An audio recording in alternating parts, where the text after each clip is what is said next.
ഇന്ന് ഞാൻ എത്തിയിട്ടുള്ളത് ഇപ്പോൾ SLC അതേപോലെ +2ൻ്റെ റിസൾട്ടൊക്കെ അറിഞ്ഞു. കുട്ടികൾക്കെല്ലാം ഒരു കൺഫ്യൂഷനാണ്. ഞാൻ ഏത് ഗ്രൂപ്പ് സെലക്ട് ചെയ്യണം? ഹ്യൂമാനിറ്റീസ് ആണോ, കൊമേഴ്സ് ആണോ, സയൻസ് ആണോ?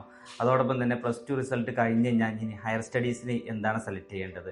അപ്പോൾ അത് എൻ്റെ ഒരു വേർഷന്, അപ്പോൾ ചിലപ്പോൾ യോജിക്കുന്നവരുണ്ടാവാം, അല്ലെങ്കിൽ അനുകൂലിക്കുന്നവരുണ്ടാവാം. എൻ്റെ ഒരു വേർഷൻ എന്താണെന്ന് വെച്ച് കഴിഞ്ഞാൽ, നമ്മൾ കുട്ടികളുടെ സ്ട്രെങ്ത്ത്, അതേപോലെ വീക്ക്നെസ്, ഓപ്പർച്യൂണിറ്റീസ്, ഈ 3 കാര്യങ്ങൾ മാനദണ്ഡമാക്കിയിട്ടുള്ള ഒരു കോഴ്സാണ് സെലക്ട് ചെയ്യേണ്ടത്.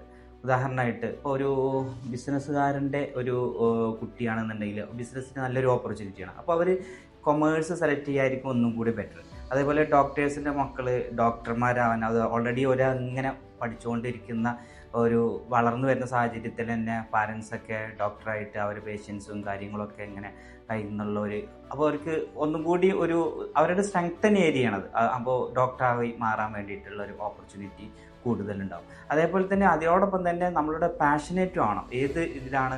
ഒരു ഇൻട്രോവേർട്ടായിട്ടുള്ള ഒരു ഒതുങ്ങി കൂടി നിൽക്കുന്ന ഒരാൾക്ക് ഒരിക്കലും അതിനോട് കണക്ട് ചെയ്തിട്ടുള്ള ഒരു കോഴ്സുകൾ വേണമെങ്കിൽ സെലക്ട് ചെയ്യാം. ഉദാഹരണം അക്കൗണ്ട്സ്, ആ ഡിപ്പാർട്ട്മെൻറ്റിലൊക്കെ ക്രിയേറ്റിവിറ്റി തിങ്കിങ് ഉള്ളവർക്ക്, അതേപോലെ അത്ര ഡിജിറ്റൽ മാർക്കറ്റിങ്, അതേപോലെ കുറേ അധികം ഓപ്പർച്യൂണിറ്റീസ് ഇപ്പോൾ പഴയ പോലല്ല. ഇപ്പോൾ പുതിയ കാലഘട്ടത്തിൽ പുതിയതായിട്ടുള്ള പഴയതിനൊക്കെ കുറേ ഡൈവേർട്ട് ചെയ്ത് കണ്ട് പുതിയ സംഭവങ്ങൾ വന്നുകൊണ്ടിരിക്കുന്ന ഒരു കാലഘട്ടം കൂടിയാണ്. ഒത്തിരി മേഖലകൾ ഇപ്പോൾ ഓപ്പൺ ചെയ്തിരിക്കുന്നു. അപ്പോൾ ഇതിനെല്ലാം നമ്മൾ യൂട്ടിലൈസ് ചെയ്യാൻ പറ്റണം. ആദ്യമുള്ള പോലെ ഇപ്പോൾ ഞാനൊക്കെ പഠിച്ചുകൊണ്ടിരിക്കുന്ന സമയത്ത് ആ എൻജിനീയറിങ്, മെഡിസിൻ മെയിനായിട്ട് കൂടുതൽ മാർക്ക് കിട്ടിയിട്ടുള്ളവർ സെലക്ട് ചെയ്യുന്ന രണ്ട് മേഖലകൾ അത് തന്നെയാണ് ഉള്ളായിരുന്നു. പക്ഷേ ഇപ്പോൾ അതല്ല. ഇപ്പോൾ കുറേയധികം ഓപ്പർച്യൂണിറ്റി വാതായനം തന്നെ തുറന്നിരിക്കുന്നുണ്ട് എന്നുള്ള രീതിയിൽ പറയാം. അപ്പോൾ ആ മേഖലകളിലേക്കെല്ലാം നമ്മളെ കുട്ടികൾക്കുള്ള സാധ്യതകൾ, അനന്തമായിട്ടുള്ള സാധ്യതകളുണ്ട്. അപ്പോൾ നിങ്ങൾ ഏതൊരു കോഴ്സ് സെലക്ട് ചെയ്യുന്നതിന് മുമ്പും അതിനുള്ള ഓപ്പർച്യൂണിറ്റീസ്, അതിൻ്റെ കരിയറിൻ്റെ ഗ്രോത്ത് പ്ലാൻ എന്താണ് എന്നുള്ളതെല്ലാം നമ്മൾ കറക്റ്റായിട്ട് മനസ്സിലാക്കിയിട്ടായിരിക്കണം. ഇപ്പോൾ ഫോർ എക്സാമ്പിളായിട്ട് ഒരു കുട്ടിക്ക് ഷോർട്ട് ടേം ആയിട്ട് വളരെ പെട്ടെന്ന് തന്നെ സാലറിയിലേക്ക് പാരൻസിനെ നോക്കേണ്ടതുണ്ട്. അവരുടെ വീട്ടിൽ ഫിനാൻഷ്യൽ സ്ട്രക്ചർ വളരെ ഡൗൺ ആണ്. അപ്പോൾ അത്തരം സാഹചര്യത്തിൽ ഷോർട്ട് ടൈം കോഴ്സുകളും നമുക്ക് സെലക്ട് ചെയ്യാൻ പറ്റുന്ന ഒരു ഓപ്ഷനാണ്. ഫോർ എക്സാമ്പിളായിട്ട് നമ്മളിപ്പോൾ മൊബൈൽ ഫോൺ ടെക്നോളജി കോഴ്സ് കൊടുക്കുന്നുണ്ട്. 6 മന്ത് കോഴ്സ്, 4 മാസം ട്രെയിനിങ്ങും കഴിഞ്ഞ് ഒരു അപ്ഡേഷനും കൂടി, ഒരു എക്സ്പീരിയൻസ് കൂടി കിട്ടിക്കഴിഞ്ഞ് കഴിഞ്ഞാൽ 1 ഇയർ കൊണ്ട് തന്നെ മിനിമം ഒരു 25,000 to 30,000 സാലറി സ്റ്റാർട്ടിങ്ങിൽ തന്നെ വാങ്ങാൻ പറ്റുന്ന ഒരു കോഴ്സാണ്. ഐഫോണൊക്കെ പ്രീമിയം ഫോണുകളാണ് ഇപ്പോൾ നമ്മളെടുത്ത് സർവീസ് ചെയ്യാൻ വരുന്നത്.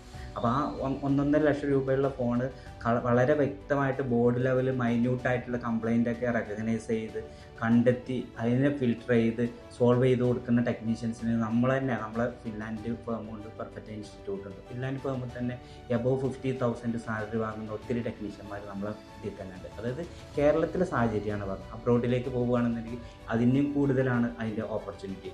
അപ്പോൾ അത് മൊബൈൽ ഫോൺ ടെക്നോളജി ഈ ഇൻഡസ്ട്രി മാത്രമല്ല പറഞ്ഞത്, അതിനോടൊപ്പം തന്നെ ഏതൊരു ഇൻഡസ്ട്രീസ് നമ്മൾ സെലക്ട് ചെയ്യുകയാണെന്നുണ്ടെങ്കിലും അതിൽ എക്സ്പെർട്ടൈസും എക്സലൻസും ആവാൻ വേണ്ടിയിട്ട് ശ്രമിക്കുക എന്നുള്ളതാണ് വേറൊരു കാര്യം. നമ്മൾ ഒന്നിൽ ഇങ്ങനെ ചാടി കളിച്ച് കഴിഞ്ഞ് കഴിഞ്ഞാൽ ഒന്നിലും എക്സ്പെർട്ടൈസ് നമുക്ക് വരാൻ പറ്റില്ല. എക്സ്പീരിയൻസ് ഒരെണ്ണത്തിൽ മാത്രം എക്സ്പീരിയൻസ് ആയി, അതിൽ എക്സ്പെർട്ടൈസ് ആയി, അതിൽ എക്സലൻ്റ് ആയി മാറിക്കഴിഞ്ഞ് കഴിഞ്ഞാൽ നമ്മളുടെ ഓപ്പർച്യൂണിറ്റീസ് വളരെ അധികം കൂടുതലാണ്. അപ്പോൾ ഏത് മേഖല നിങ്ങൾ സെലക്ട് ചെയ്യുന്നു എന്നുള്ളതിലല്ല കാര്യം, അതിൽ നിങ്ങൾ എത്രത്തോളം എക്സ്പെർട്ടൈസ് ആകുന്നു എന്നുള്ളതും അതിൽ നിങ്ങൾക്ക് വളരാനുള്ള ഓപ്പർച്യൂണിറ്റി ഉണ്ടോ എന്നുള്ളത് പ്ലാൻ ചെയ്തുകൊണ്ട് ആ കോഴ്സ് സെലക്ട് ചെയ്യുമ്പോൾ നിങ്ങൾക്ക് നിങ്ങളുടെ കരിയർ ഗ്രോത്ത് ഒന്നുകൂടെ ഈസിയായി മാറും. ഇതാണ് ഇന്നത്തെ ഒരു വീഡിയോയിൽ എനിക്ക് നിങ്ങളോട് പങ്കുവയ്ക്കാനുള്ളത്. Okay, thank you.